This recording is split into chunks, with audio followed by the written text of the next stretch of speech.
Hello सांग माने शिक्षा संधान चैनल तरफ आपण मानू सर्वप्रथमे मोर स्वागत।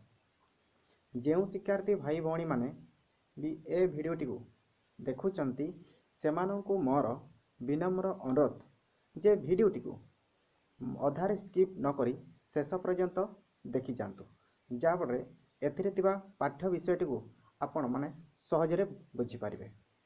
तेणु आजिर विषय वस्तु हूँ तर्कशास्त्र बा लजिक रे थिबा व्यावर्तन कौन ये व्यावर्तन उपर आज पढ़िबा।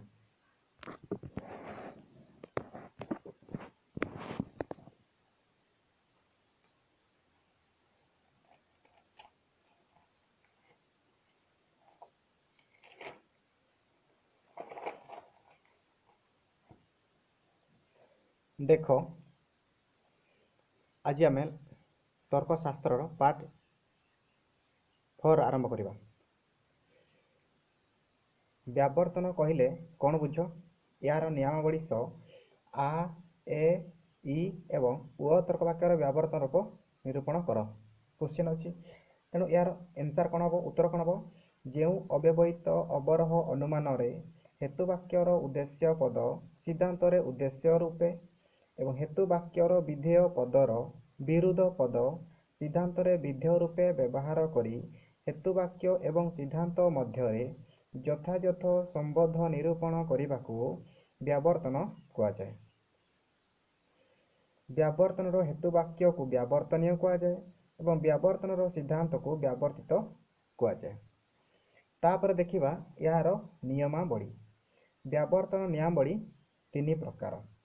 नियम 1 व्यावर्तनीय उद्देश्य पद व्यावर्तित उद्देश्य हुए एवं व्यावर्तनीय विधेय पदर विरुद्ध पद व्यावर्तित विधेय रूपे व्यवहार हुए। नियम 2 व्यावर्तनीय एवं व्यावर्तित मध्य गुण असमान रहे।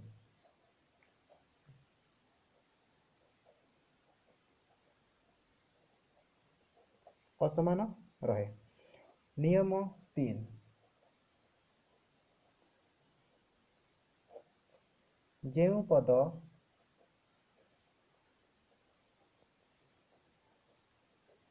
व्यावर्तनीय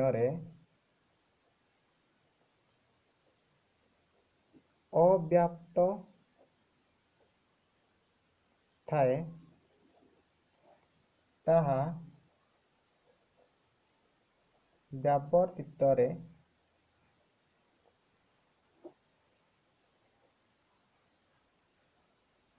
व्याप्त हुए नहीं, अर्थात अव्याप्त रहे। अव्याप्त रहे तेणु एपर भाव में व्यावर्तन नियम 3 प्रकार। नियम 1 कौन कहले जे व्यावर्तनीय उद्देश्य पद व्यावर्तित उद्देश्य हुए और व्यावर्तनीय विधेय पदर विरुद्ध पद व्यावर्तित विधेय रूपे व्यवहार होता है।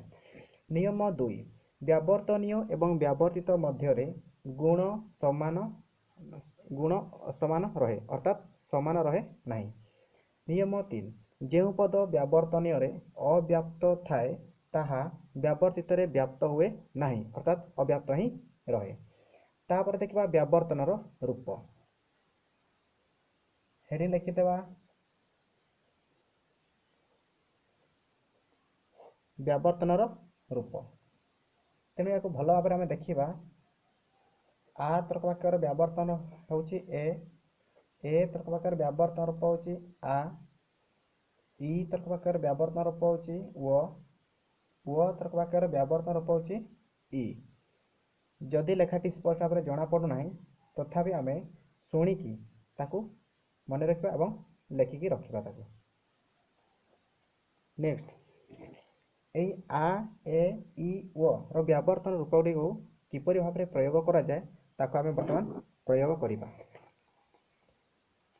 प्रथमे आम आर व्यावर्तन ए तेणु आर को ए व्यावर्तन करिबा।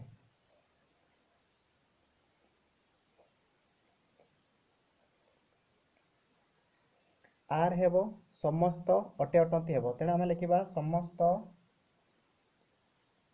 समस्त क ख अटे लिखिले या कौन कह जाए व्यावर्तनीय ये प्रथम वाक्यटा कौन कह जाए व्यावर्तनीय कह जाए तापर ए माने कौन कौन सी लिखा ए अच्छा एतिक लिखि सारा पर आम कौन करवा व्यावर्तन नियमावली को मन पकेबा नियम एक रे कौन कही सी जे व्यावर्तनीय उद्देश्य पद व्यावर्तित से उद्देश्य ही हेबो अर्थात कटा से क ही तातर सहित क ही लिखा हेबो और विधेय पदर विरुद्ध पद अर्थात ख अच्छी तार विरुद्ध है कौन अख हम यह से ख सीधा ही लिखा हे अख ये विरुद्ध पद तापर गुण असमान कही सी व्यावर्तन व्यावर्तित मध्य गुण असमान अर्थात समान रहा तेणु ये आ तर्क वाक्य गुण अटे थिबारु ए तर्क वाक्य गुण कौन हम नुहे हम तेणु ये लिखा आम नुहे लिखिदे या कौन कह जाए व्यावर्तित कह जाए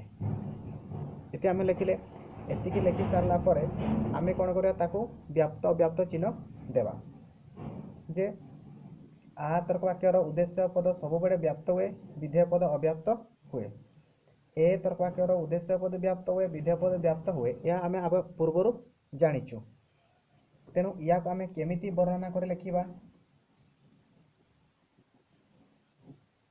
केमिति लिखा लिखा एठारे समवर्तनर प्रथम नियम अनुजाई व्यावर्तनीयर उद्देश्य पद ब्रैकेट लिखिदेवा क व्यावर्तित उद्देश्य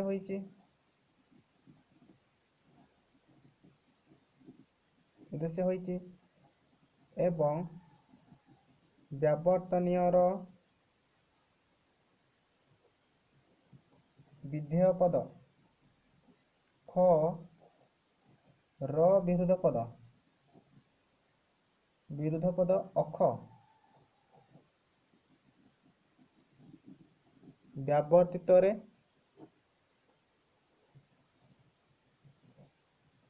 विधेय पद होइछि पुनः नियम एक गला तापर लिखा आम नियम 2 अर्थात 2 नंबर नियम टाक एठार आम प्रयोग करवा केमिति लिखा आम व्यावर्तनर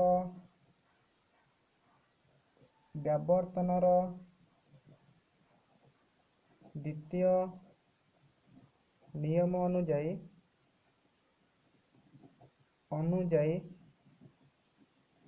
व्यावर्तनीयर गुण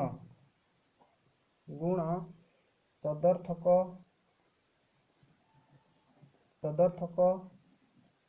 अटेटा को ब्रैकेट लिखिदेवा अटे थिबारु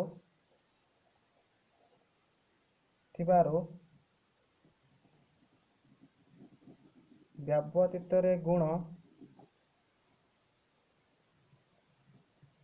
तदर्थक व्यावर्तित गुण नंजर्थक हम नंजर्थक नुहे होइछि एपरि भाव लिखा तापर नियम 3 देखिबा नियम 3 कौन लिखा आम नियम 3 लिखा व्यावर्तनीयर तृतीय नियम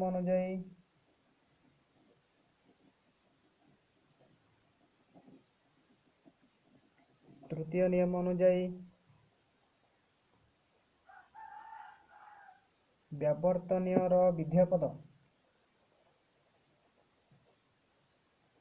पद अव्याप्त थिले मध्य ताहा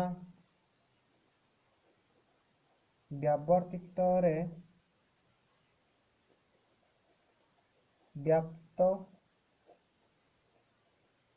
होइछि पुनः तेणु ଆ ତର୍କ ବାକ୍ୟର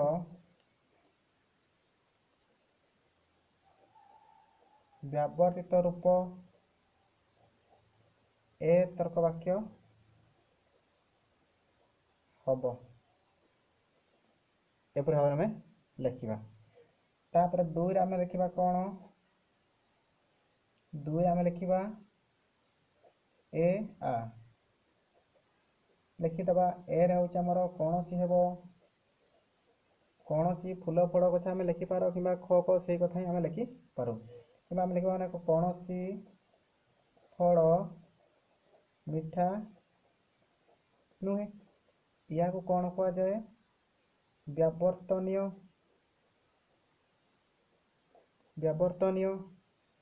ତାପରେ ଆ ହେଉଛି ଆମର ସମସ୍ତ ଆସିବ।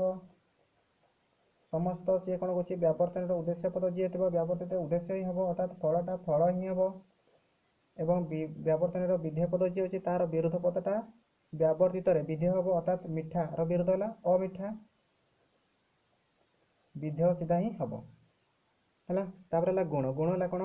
ଅସମାନ ରହିବ କହୁଛି, ତେଣୁ ବ୍ୟାବର୍ତ୍ତନୀୟରେ ଗୁଣଟି ନଞ୍ଜର୍ଥକ ନୁହେଁ ଥିବାରୁ ବ୍ୟାବର୍ତ୍ତିତରେ ଗୁଣଟି ସଦର୍ଥକ ଅଟେ ହେବ, ଅଟେ। ଏହାକୁ ଲେଖିବା କ'ଣ? ବ୍ୟାବର୍ତ୍ତିତ। ତାପରେ ବ୍ୟାପ୍ତ ଚିହ୍ନ ଦେଇଦେବା। ଏ ତର୍କ ବାକ୍ୟ ଅର୍ଥାତ୍ ବ୍ୟାବର୍ତ୍ତନୀୟ ଆମର ଏ ତର୍କ ବାକ୍ୟ ହୋଇଥିବାରୁ ଉଭୟ ପଦ ବ୍ୟାପ୍ତ ହେବ, ଉଦ୍ଦେଶ୍ୟ ବି ବ୍ୟାପ୍ତ, ବିଧେୟ ବି ବ୍ୟାପ୍ତ। ଆ ତର୍କ ବାକ୍ୟର ଉଦ୍ଦେଶ୍ୟ ପଦ ବ୍ୟାପ୍ତ, ବିଧେୟ ପଦ ଅବ୍ୟାପ୍ତ। ତାପରେ ଆମେ କ'ଣ କରିବା? ଏଠି ଆମେ ବର୍ଣ୍ଣନା କରିବା। କେମିତି ବର୍ଣ୍ଣନା କରିବା? ବର୍ଣ୍ଣନା କରିବା ଆମେ ବ୍ୟାବର୍ତ୍ତନର ପ୍ରଥମ ନିୟମ ଅନୁଯାୟୀ ବ୍ୟାବର୍ତ୍ତନୀୟର ଉଦ୍ଦେଶ୍ୟ ପଦ ଫଳ ବ୍ୟାବର୍ତ୍ତିତରେ ଉଦ୍ଦେଶ୍ୟ ହୋଇଛି ଏବଂ ବ୍ୟାବର୍ତ୍ତନୀୟର ବିଧେୟ ପଦ ମିଠା ର ବିରୁଦ୍ଧ ପଦ ବ୍ୟାବର୍ତ୍ତିତରେ ଅମିଠା ହୋଇଛି। ନିୟମ 2 ଲେଖିବା। ବ୍ୟାବର୍ତ୍ତନର ଦ୍ୱିତୀୟ ନିୟମ ଅନୁଯାୟୀ ବ୍ୟାବର୍ତ୍ତନୀୟର ଉଦ୍ଦେଶ୍ୟ ପଦ ବ୍ୟାବର୍ତ୍ତନୀୟର ଗୁଣ ନଞ୍ଜର୍ଥକ ନୁହେଁ ଥିବାରୁ ବ୍ୟାବର୍ତ୍ତିତରେ ଗୁଣ ସଦର୍ଥକ ଅଟେ ହୋଇଛି ଲେଖିବା। ତାପରେ ଏଇଠି ଆମର ସବୁଠାରୁ ବଡ଼ ଇମ୍ପୋର୍ଟାଣ୍ଟ କଥା ହେଲା ହେଉଛି କ'ଣ? ନିୟମ 3। ନିୟମ 3 ଆମେ ଲେଖିବା କ'ଣ? ଯେ ବ୍ୟାବର୍ତ୍ତନର ତୃତୀୟ ନିୟମ ଅନୁଯାୟୀ ବ୍ୟାବର୍ତ୍ତନୀୟର ବିଧେୟ ପଦ ବ୍ୟାପ୍ତ ଥିଲେ ମଧ୍ୟ ତାହାର ବିରୁଦ୍ଧ ପଦ ବ୍ୟାବର୍ତ୍ତିତରେ ଅବ୍ୟାପ୍ତ ହୋଇଛି, ତେଣୁ ଏ ତର୍କ ବାକ୍ୟର ବ୍ୟାବର୍ତ୍ତିତ ରୂପ ଆ ତର୍କ ବାକ୍ୟ ହୋଇଛି ହେବ। ତାପରେ ଆମେ ଲେଖିବା କ'ଣ? 3 ନମ୍ବର। 3 ନମ୍ବର କ'ଣ? ଇ ରୁ ଓ କରିଦେବା। ଇ ଓ ଲେଖିବା। ଏଇଠି ଆମେ ଲେଖିବା ଇ ରେ ହେଉଛି କେତେକ। ମନେକର ମୁଁ ଲେଖିଲି କେତେକ କ ଖ ଅଟେ। ଇଏ ହେଉଛି ଆମର ବ୍ୟାବର୍ତ୍ତନୀୟ ତର୍କ ବାକ୍ୟ। 2 ନମ୍ବର ଆସିଲା କ'ଣ? ଓରେ ହେଉଛି ଆମର କେତେକ ଆସିବ, କେତେକ ନୁହନ୍ତି, ଅର୍ଥାତ୍ ଉଦ୍ଦେଶ୍ୟରେ ହେବ କେତେକ କ ଅଖ ନୁହେଁ ହେବ। ଇଏ ହେଉଛି ଆମର କ'ଣ? ବ୍ୟାବର୍ତ୍ତିତ ହେଲା। ତାପରେ ବ୍ୟାପ୍ତ କରିଦେବା। ଇ ତର୍କର ଉଦ୍ଦେଶ୍ୟ ବି ଅବ୍ୟାପ୍ତ, ବିଧେୟ ବି ଅବ୍ୟାପ୍ତ। ଓ ତର୍କର ଉଦ୍ଦେଶ୍ୟ ପଦ ଅବ୍ୟାପ୍ତ, ବିଧେୟ ପଦଟା ବ୍ୟାପ୍ତ ହେବ। ଏତିକି ଲେଖି ସାରିଲା ପରେ ତାପରେ ତାକୁ ଆମେ ବର୍ଣ୍ଣନା କରିବା। ଡେସ୍କ୍ରିପସନ୍ ଲେଖିଦେବା। କ'ଣ ଲେଖିବା? ବ୍ୟାବର୍ତ୍ତନର ପ୍ରଥମ ନିୟମ ଅନୁଯାୟୀ ବ୍ୟାବର୍ତ୍ତନୀୟର ଉଦ୍ଦେଶ୍ୟ ପଦ ବ୍ୟାବର୍ତ୍ତିତରେ ଉଦ୍ଦେଶ୍ୟ ହୋଇଛି ଏବଂ ବ୍ୟାବର୍ତ୍ତନୀୟର ବିଧେୟ ପଦ ର ବିରୁଦ୍ଧ ପଦ ବ୍ୟାବର୍ତ୍ତିତରେ ବିଧେୟ ପଦ ହୋଇଛି। ପୁନଶ୍ଚ ନିୟମ 2.2 ବ୍ୟାବର୍ତ୍ତନର ଦ୍ୱିତୀୟ ନିୟମ ଅନୁଯାୟୀ ବ୍ୟାବର୍ତ୍ତନୀୟର ଗୁଣ ସଦର୍ଥକ ଅଟେ ଥିବାରୁ ବ୍ୟାବର୍ତ୍ତିତରେ ଗୁଣ ନଞ୍ଜର୍ଥକ ନୁହେଁ ହୋଇଛି। ତାପରେ ନିୟମ 3 କେମିତି ଲେଖିବା? ନିୟମ 3 କ'ଣ କରିବା? ଯେ ବ୍ୟାବର୍ତ୍ତନର ତୃତୀୟ ନିୟମ ଅନୁଯାୟୀ ବ୍ୟାବର୍ତ୍ତନୀୟର ବିଧେୟ ପଦ ଅବ୍ୟାପ୍ତ ଥିଲେ ମଧ୍ୟ ତାହାର ବିରୁଦ୍ଧ ପଦ ବ୍ୟାବର୍ତ୍ତିତରେ ବ୍ୟାପ୍ତ ହୋଇଛି। ପୁନଶ୍ଚ ତେଣୁ ଇ ତର୍କ ବାକ୍ୟର ବ୍ୟାବର୍ତ୍ତିତ ରୂପ ଓ ତର୍କ ବାକ୍ୟ ହୋଇଛି ଲେଖିବା। ତେଣୁ କାମ ସରିଲା। ତାପରେ ଆମେ କ'ଣ କରିବା? ଓ ଇ 4 ନମ୍ବର ଲେଖିବା। ଓ ଇ ओ इ रु କରିବା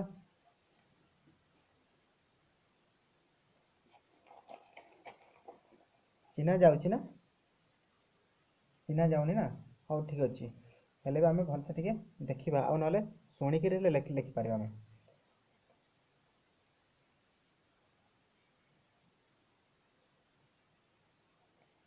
ओ इ ओ रे हेबो हमरो केतेक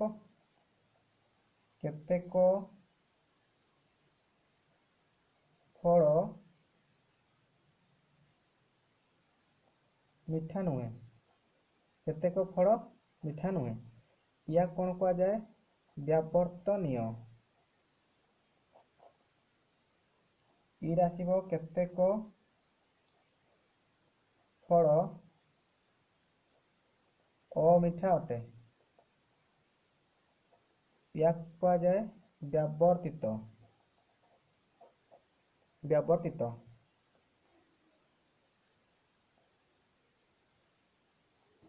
तापर व्याप्त व्याप्त दे देबा वो तरकर उद्देश्य पद अव्याप्त विधेय पद व्याप्त ई तरकर उद्देश्य पद अव्याप्त विधेय पद भी अव्याप्त तापर या हमें वर्णना कर देबा केमिति वर्णना करिबा देखिबा व्यावर्तनर प्रथम नियम अनुଯାयी व्यावर्तनर प्रथम नियम अनुଯାयी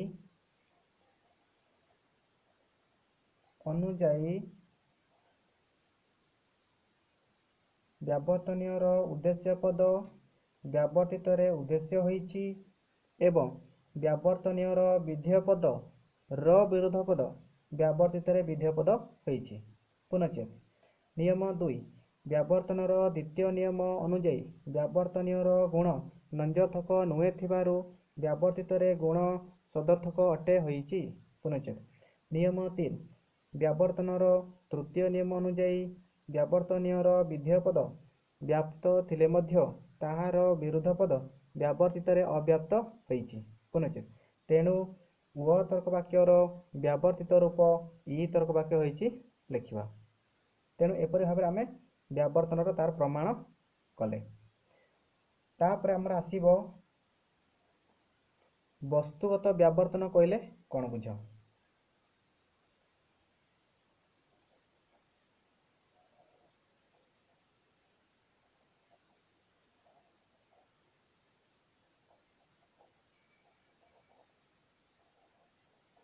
वस्तुगत व्यावर्तन कहले कोन बुझ तेणु आमे लिखिबा एटी उत्तर लिखिबा वस्तुगत व्यावर्तनर प्रवर्तक होउचंती डॉक्टर बेन पुनश्च तांको मतरे वस्तुगत व्यावर्तन कहिले व्यावर्तनीयर उद्देश्य पदर विपरीत पद व्यावर्तित रे उद्देश्य हुए एवं व्यावर्तनीयर विधेय पदर विपरीत पद व्यावर्तित रे विधेय रूपे व्यवहार करी व्यावर्तनीय एवं व्यावर्तित मध्य यथायथ संबंध निरूपण करने को वस्तुगत व्यावर्तन कहा जाए पुनश्च वस्तुगत व्यावर्तनर वास्तव सत्यता प्रतिपादन करिताए शॉर्ट क्वेश्चन पड़िबो वस्तुगत व्यावर्तन डे सत्यता प्रतिपादन करिताए वास्तव सत्यता प्रतिपादन करिताए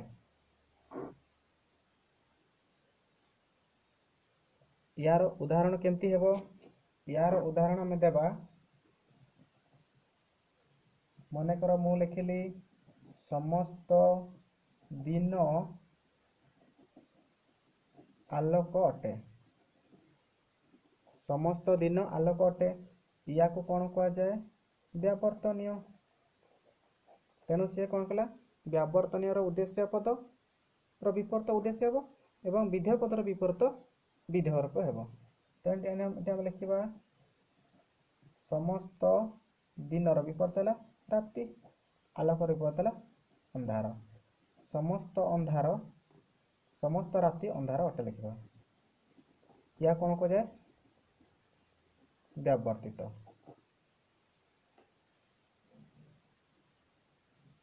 आउटे आमे उदाहरण देबा कौन आमे लिखिबा समस्त ज्ञानी बुद्धिमान अटंती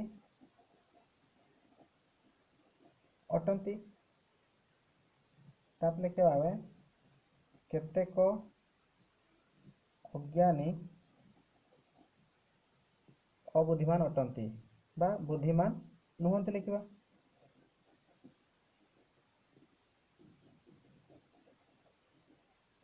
बुद्धिन अटंती तेणु ज्ञानी भितर तो अज्ञानी बुद्धिमान रो अबुद्धिमान तेणु दिन विपरीत राति आलोक विपरीत अंधार एमती सब हम कि आम लिखा कौन समस्त